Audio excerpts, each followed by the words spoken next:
Gospel Voice TV, na ninashukuru Bwana kwa wewe kuchagua Gospel Voice TV kama TV yako ya nyumbani. Na niko na ujumbe ambao nimeandaa kwa ajili yako siku ya leo. Kwa majina yangu ninaitwa Pastor Raphael na nimeokoka. Yesu ni Bwana. Ningependa tuombe ndio tuweze kuingia kwa neno, na niko na imani kubwa ya kwamba Bwana Mungu wa mbinguni atakupatia masikio ya kusikiliza, na nina imani kubwa ya kwamba utafunguka macho na maisha yako itabadilika. Na tuombe. Baba, katika jina la Yesu, ni asante kwa ajili ya hii nafasi umenipea nisimame mbele ya watu wako na ninene neno lako. Niko na imani ya kwamba yale maneno ambayo nitakayoyaongea italeta ushindi na neno lako litazidi kuinuliwa. Nitumie tu kama shombo na ujitukuze kwa utukufu wako, na ni kwa Yesu Bwana tumeomba na hata kuamini. Amen. Mtazamaji wangu, mchana wa leo niko na ujumbe ambao unasema ya kwamba hali inayoonyesha umeigiwa na roho ya mazoea. Na ni vizuri kila mmoja ambaye anatafuta Mungu aelewe hali ya mazoea ni baya. Mazoea inasababisha mtu akose kupata baraka zake. Mwandishi wa kitabu cha Isaia sura ya 6 anaelezea na kusema ya kwamba maserafi na makerubi kule juu mbinguni wanajifunika uso wao wanapoenenda mbele za Bwana, ili wasije wakamuona wakamuzoea. Biblia inasema na hao malaika maserafi hutumia mabawa mawili kufunikia uso wao, mabawa mawili kufunikia miili yao, na mabawa mawili ya kuruka nayo. Kwa hivyo hao malaika wako na mabawa 6. Ningependa tugusie kidogo tu mabawa hii mawili wanayotumia kufunika uso.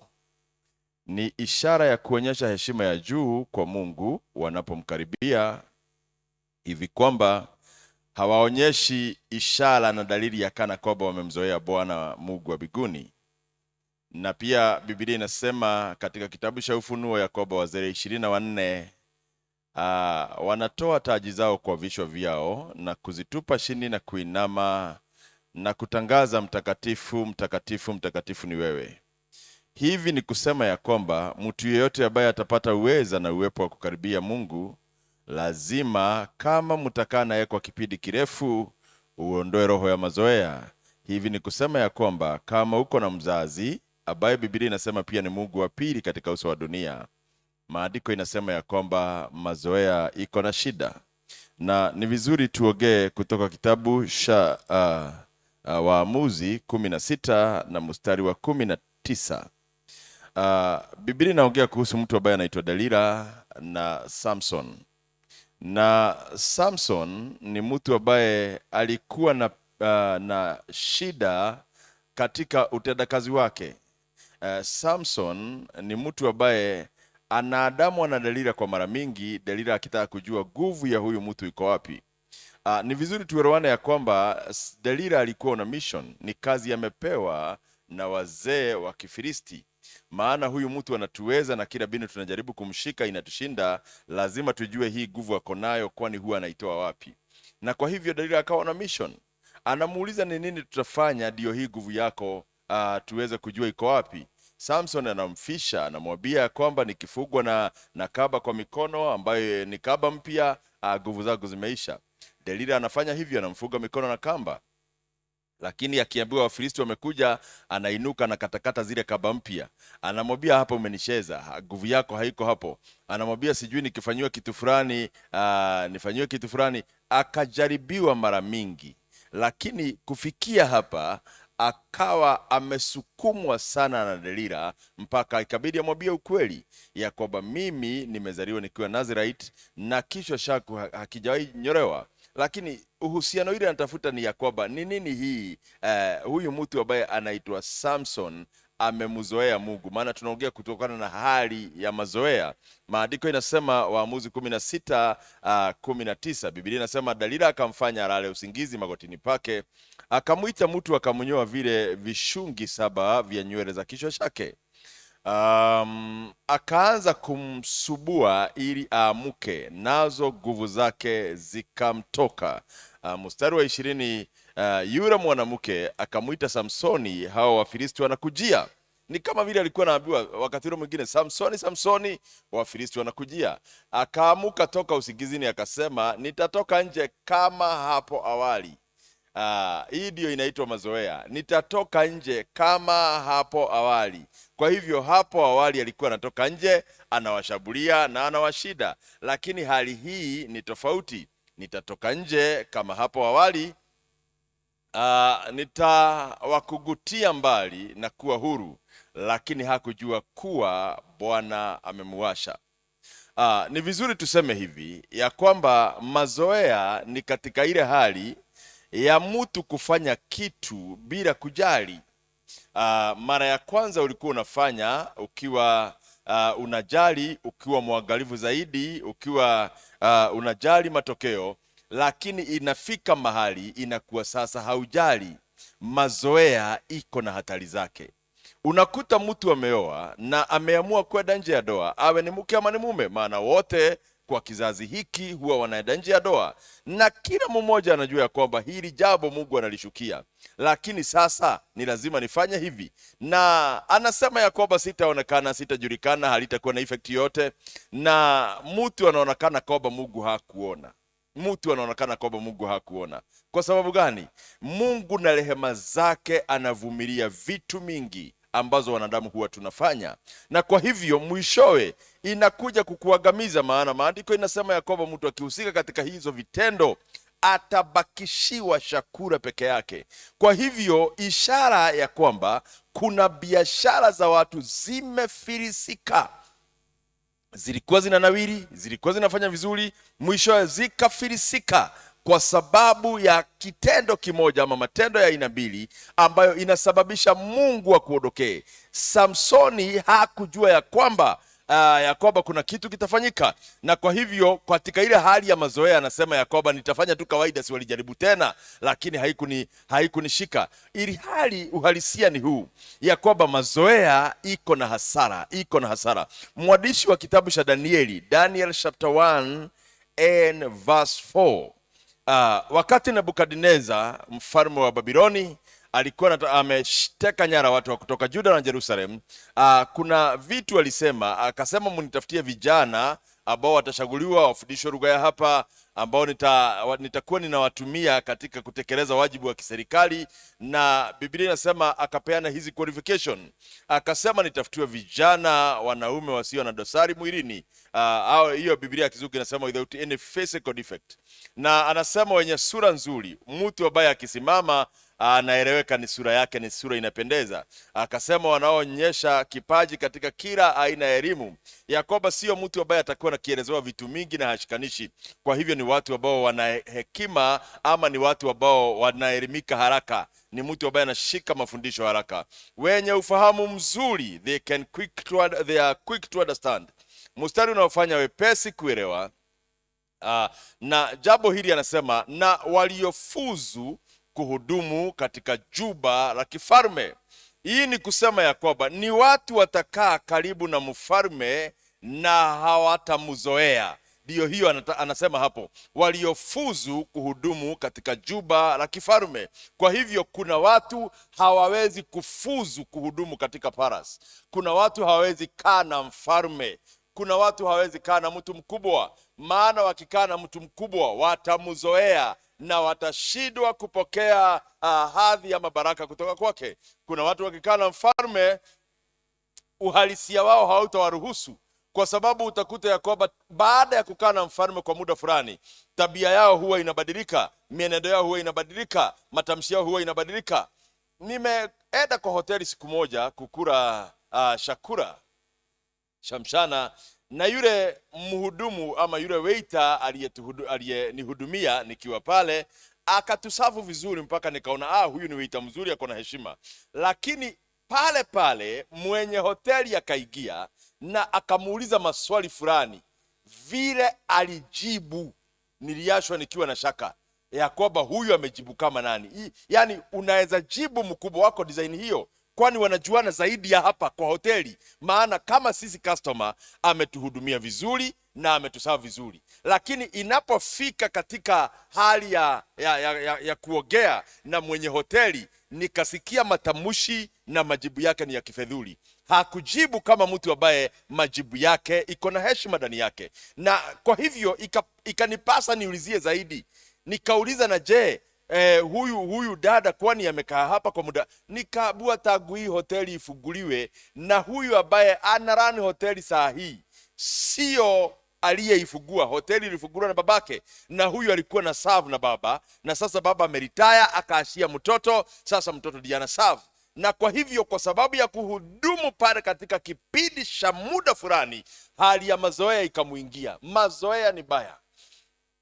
Mwandishi anasema ya kwamba vijana waliofuzu kuhudumu katika nyumba ya kifalme, hiyo ni kusema ya kwamba watu wengi hawajaruhusiwa ama hawana uweza wa kuhudumu katika nyumba ya kifalme. Ni kwa sababu gani? Watu wakifika katika hali fulani, inafika katika hiyo hali unakuta sasa watu wameingiwa na roho ya mazoea. Mazoea ni kusema ya kwamba hakuna kitu atafanya ambacho, yani ile ukakamavu ama ile mwendo kasi alikuwa nazo, ameondoa hiyo mwendo kasi, ishara ya kwamba atafanya vitu katika hali ya ukawaida. Mazoea ni kusema ya kwamba ulipoajiriwa ulikuwa unaingia kazini mapema, saa 2 ilikuwa inakupata kazini, lakini baada ya kukaa mwaka mmoja, miaka miwili, unafungua kazi saa 3:30 kazi ya wenyewe, ama saa 3, na ikifika ni saa 7 unaweza toka. Ukiwa ofisini mara ya kwanza ulikuwa mwangalifu sana, huwezi ingia kwa simu na ukae kwa simu. Sasa baada ya kukaa hiyo ofisi miaka fulani, unakuta ya kwamba hata kitu kiendelea uko kwa simu na unaendelea kwa simu, na badala na hiyo ni masaa ya kwenye kazi, unakuta ya kwamba hata ni kwa kanisa. Mara ya kwanza ukiingia ulikuwa kanisani na heshima, ulikuwa unafanya ibada zako zinaonyesha ya kwamba ukweli na uhalisia ni Mungu unatafuta, lakini unafika mahali kwa kanisa mpaka unasema ya kwamba siibi, unasema ya kwamba si savu mahali fulani. Hii ni kusema ya kwamba umeingia katika ile hali ya mazoea. Mazoea ya kwa inasababishanga hasara katika maisha ya mwanadamu. Mwandishi wa kitabu cha Exodus kutoka sura ya 5 mstari wa 2, na ni mtu ambaye anaitwa Farao anaongea hapa. Maana Farao alikuwa amekaa Misri akiwa mfalme, na kando na kuwa mfalme, Misri walikuwa naabudu miungu, na miungu ile mikubwa ilikuwa inaabudiwa Misri ilikuwa miungu aina mingi, miungu aina 22, lakini kuna miungu mitatu mikubwa ilikuwa inaabudiwa, na katika hiyo miungu mitatu Farao alikuwa mmoja wa hiyo miungu. Na kwa hivyo hapa Farao anakutwa na Musa. Musa anamwambia Farao,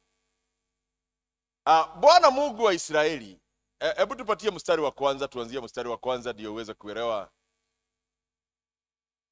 Baadaye Musa na Aroni wakaenda kwa Farao, wakamwambia, hili ndilo asemalo Bwana Mungu wa Israeli, hili ndilo asemalo Bwana Mungu. Sasa Farao anashindwa, ni nani huyu anaita Mungu? Mimi mwenyewe wa Misri wananijua mimi ni Mungu, na ile miungu ingine inaketigi kwenye kikao pamoja na mimi, haiogeagi. In fact inaniashia mimi nafasi ya kuogea, maana ilikuwa miungu ya kushongwa, na mahali nyumba ya miungu inawekwa, hata kiti cha Farao kimoja kilikuwa kinakaa pale, ya kwamba kienda mahali pale anaweza keti na aogeleshe watu, lakini ile miungu ingine haiogei. Ati Mungu anasema Yakobo, waruhusu watu hawa waende ili waweze kunifanyia sikukuu huko jangwani. Verse 2, Farao akasema, na huyo Bwana ni nani? Nani huyo unaita Mungu? Ni kwa sababu amekaa na miungu akazoea. Sasa anauliza, na huyo unaita Mungu sasa tena ni nani? Maana miungu ninakaaga na wao, tumezoeana, mimi ni mmoja wa hao wanaitwa miungu. So huyo unaita, na huyo Bwana ni nani hata ni mtii na kuruhusu Israeli uende? Na huyo ni nani sasa ni mtii? Who is that you are calling God? Hii ni kusema ya kwamba watu wanapofika katika maeneo fulani, wanapokaa katika hali fulani, watu wanafika kwenye hali ya mazoea. Kuna historia tunaambiwa mingi za watu wamezoea Mungu. Yakoba, ati mtu mmoja alikuwa kwa baa ameketi, akakunywa pombe zake, lakini akainua chupa siku moja, akainua glasi moja juu hivi, akasema, na wewe Mungu kweli wewe unajua hii kitu ni tamu, hii ninamwaga Yakoba, hii ni ya kwako uchukue, maana hutakunywa kwa glasi yangu. Sasa ni mazoea. Huwezi ongeleshia Mungu hivyo, hamjawahi onana. He is ancient God. Mungu ni Mungu wa miaka yote, hana mbele hana nyuma, hana mwanzo wala mwisho. Hauwezi mdescribe mchana mdescribe usiku. Ni Mungu nyakati zote. You cannot say ya kwamba Mungu anaanza hapa anaishia hapa. Mazoea ya Mungu inaleta shida katika maisha ya watu. Sasa basi, dalili za kuonyesha ya kwamba wewe umeingiwa na hii hali ya mazoea ni kitabu gani? Numbers chapter 25. Numbers Hesabu 25 mstari wa kwanza.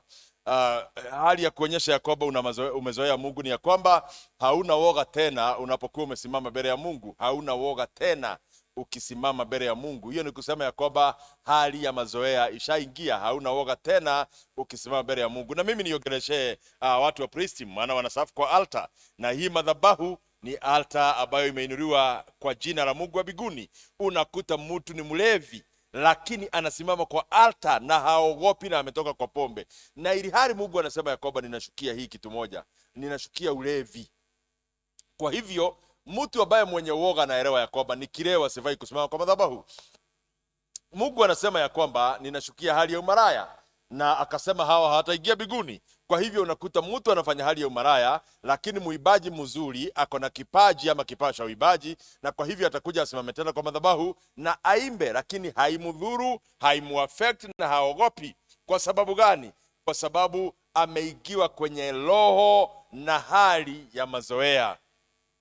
Unakuta mtu ako na kipaji ya kwamba yeye anajulikana kanisani ni assistant pastor ama ni mshugaji mwenyewe, na unakuta huyo mshugaji kuliko asimame kwa madhabahu hiyo hiyo akiwa na woga wa Mungu, sasa anaweza fanya anything mpaka anatukana watu akiwa amesimama kwa altar. Ili hali watu wa zamani wakikuwa kwenye madhabahu walionyesha woga mwingi. Sasa Biblia inasema hivi, Israeli alipokuwa akikaa Shitimu, wanaume wa Israeli wakaanza kuzini na wanawake wa Kimoabi, na ambao waliwaalika kushiriki katika kutoa kafara za miungu yao. Watu wakara na kusujudu mbele ya miungu.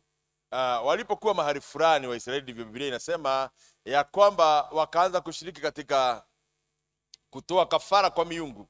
Walikuwa wanatoa hata watoto wao, maana wa Moabi miungu yao ilikuwa ina demand watoto watolewe. Na sio hiyo tu, wakawa na pia wanainamia ile miungu, na lile jambo likawa shukizo kubwa mashoni pa Mungu. Mstari wa 3, Biblia inasema kwa hiyo Israeli akaungana katika kumwabudu Baali wa Peori, hasira ya Bwana ikawaka dhidi yao. Kwa hivyo Mungu aliposhuka kuangalia ile kitu wa Israeli wanafanya, Mungu akakasirika sana.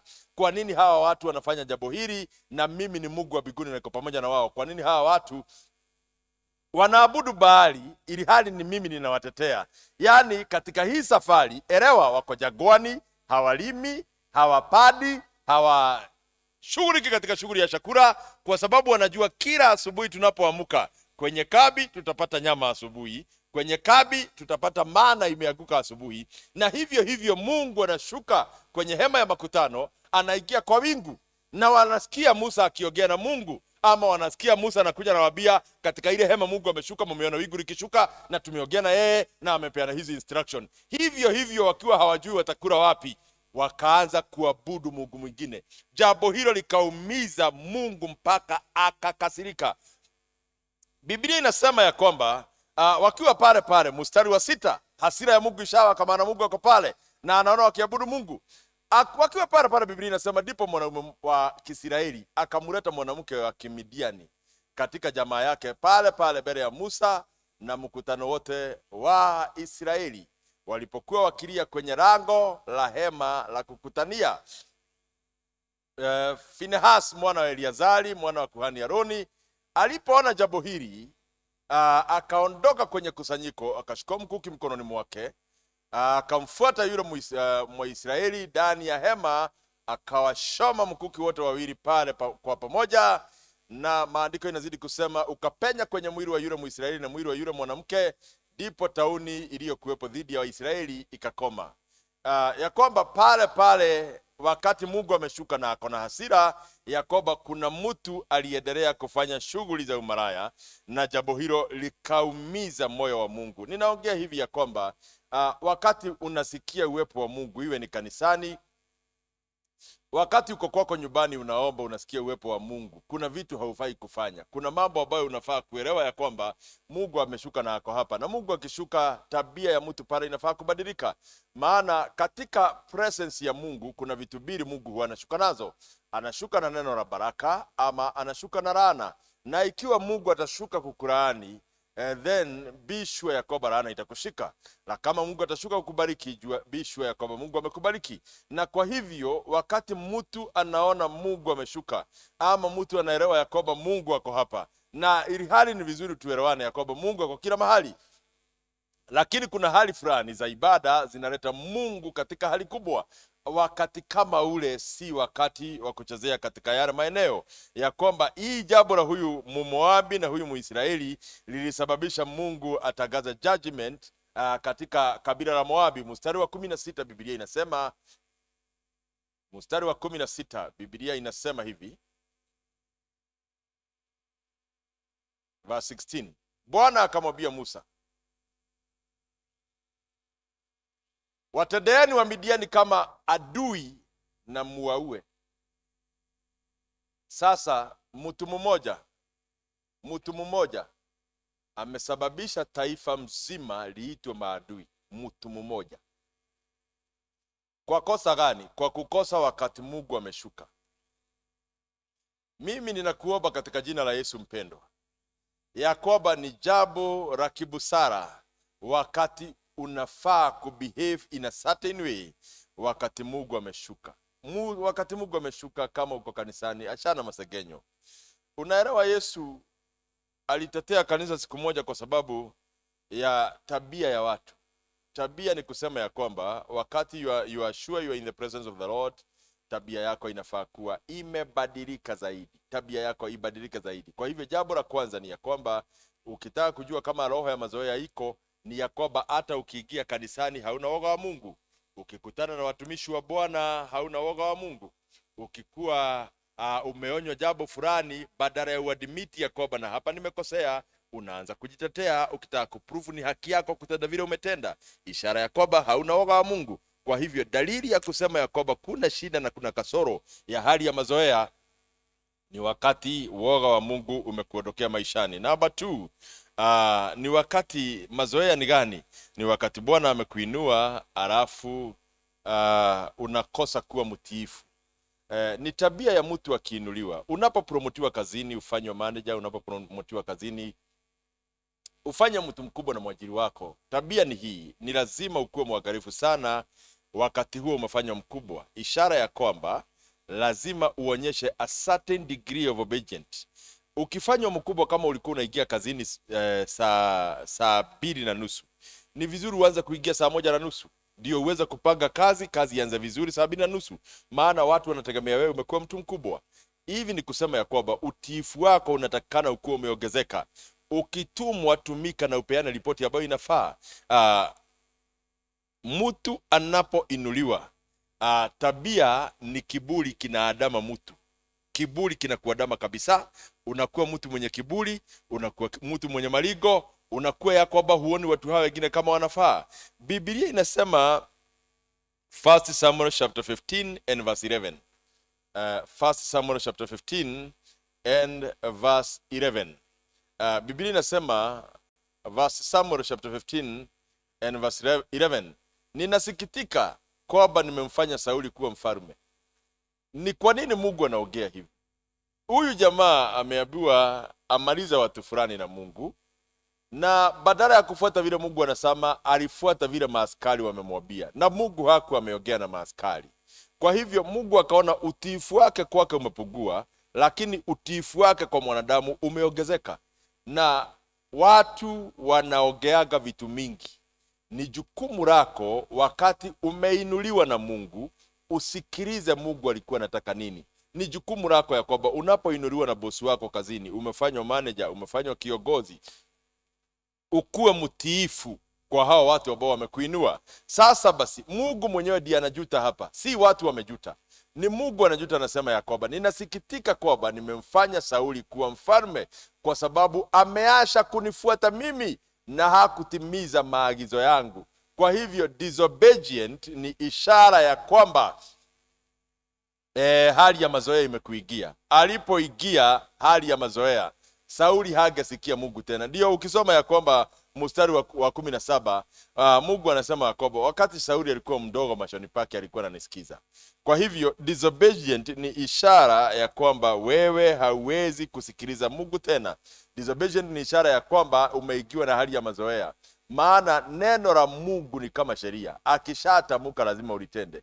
Na unakuta ya kwamba tuko kanisani na Mungu anasema ya kwamba ninahitaji ibada kutoka kwa watu wangu, na kanisani tunaweza geuza na ukute ya kwamba hakuna ibada imefanyika. Watu wamefanya shughuli zao katika ibada mzima na hakuna Mungu ameonekana mahali, kwa sababu watu wamefanya mambo yao ya ukawaida, wamemnyima Mungu ibada. Na kwa hivyo utiifu ni jambo la muhimu. Sauli alikataliwa kwa sababu ya